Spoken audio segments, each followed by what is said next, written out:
ಆಟವಾಡ್ತಿದ್ದ 11 ತಿಂಗಳ ಹಸುಗೂಸು ಬಕೆಟ್ ನೀರಿಗೆ ಬಿದ್ದು ಮೃತಪಟ್ಟಿದೆ. ಮಗನ ದುರಂತಕ್ಕೆ ತಾನೇ ಕಾರಣ ಎಂದು ನೊಂದುಕೊಂಡ ತಾಯಿ ಕೂಡ ಪ್ರಾಣ ಕಳೆದುಕೊಂಡಿದ್ದಾರೆ.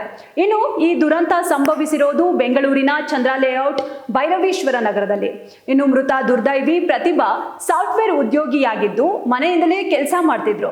ಟೆರೆಸ್ ಮೇಲೆ ಒಣಗಲು ಹಾಕಿದ್ದ ಬಟ್ಟೆಗಳನ್ನ ತರುವುದಕ್ಕೆ ಹೋದ ಸಂದರ್ಭದಲ್ಲಿ ಈ ದುರಂತ ಸಂಭವಿಸಿದೆ.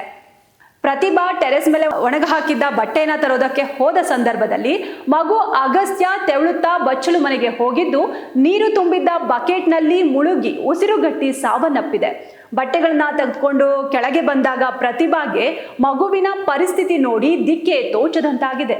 ಮಗು ಮೃತಪಟ್ಟಿದೆ ಎನ್ನುವುದು ಖಚಿತವಾಗ್ತಿದ್ದಂತೆಯೇ ಪ್ರತಿಭಾ ಅವರು ತೀವ್ರ ಮಾನಸಿಕ ಆಘಾತಕ್ಕೆ ಒಳಗಾಗಿದ್ದಾರೆ. ಮಗನ ಪ್ರಾಣ ಉಳಿಸಿಕೊಳ್ಳಲು ಸಾಧ್ಯವಾಗದ ಆಘಾತ ಮತ್ತು ತೀವ್ರ ಅಪರಾಧಿ ಪ್ರಜ್ಞೆಯಿಂದ ಪ್ರತಿಭಾ ವಿಲ ಒದ್ದಾಡಿದ್ದಾರೆ. ಈ ವಿಷಯ ಅವರು ಬರೆದಿಟ್ಟ ಡೆತ್ ನೋಟ್ನಲ್ಲಿ ಬಹಿರಂಗವಾಗಿದೆ.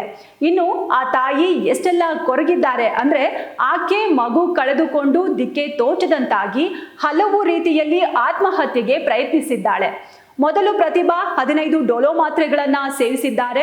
ನಂತರ ಚಾಕುವಿನಿಂದ ಎಡಗೈ ಮುಂಗೈ ಕತ್ತರಿಸಿಕೊಂಡಿದ್ದಾರೆ. ರಕ್ತ ಸೋರುತ್ತಿದ್ರೂ ಪ್ರಾಣ ಹೋಗದಿದ್ದಾಗ ಅಂತಿಮವಾಗಿ ನೇಣು ಬಿಗಿದುಕೊಂಡು ಆತ್ಮಹತ್ಯೆ ಮಾಡಿಕೊಂಡಿದ್ದಾರೆ. ಸಂಜೆ 6:30 ಸುಮಾರಿಗೆ ಪತಿ ಮಹಂತೇಶ್ ಕೆಲಸ ಮುಗಿಸಿ ಮನೆಗೆ ಬಂದಾಗ ಬಾಗಿಲು ಒಳಗಿನಿಂದ ಲಾಕ್ ಆಗಿತ್ತು. ಫೋನ್ ಮಾಡಿದ್ರೂ ಪ್ರತಿಭಾ ಸ್ವೀಕರಿಸಿರ್ಲಿಲ್ಲ.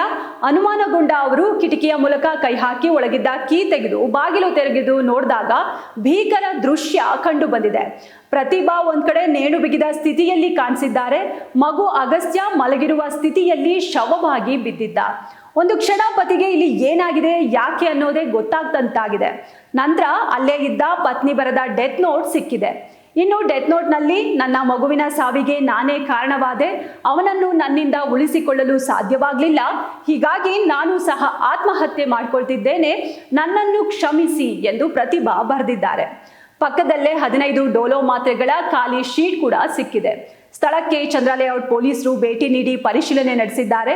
ಇನ್ನು ಪತ್ನಿ ಮತ್ತು ಮಗನ ಸಾವಿನ ಬಗ್ಗೆ ಪತಿ ಮಹಂತೇಶ್ ಅನುಮಾನ ವ್ಯಕ್ತಪಡಿಸಿ ದೂರು ನೀಡಿದ್ದಾರೆ.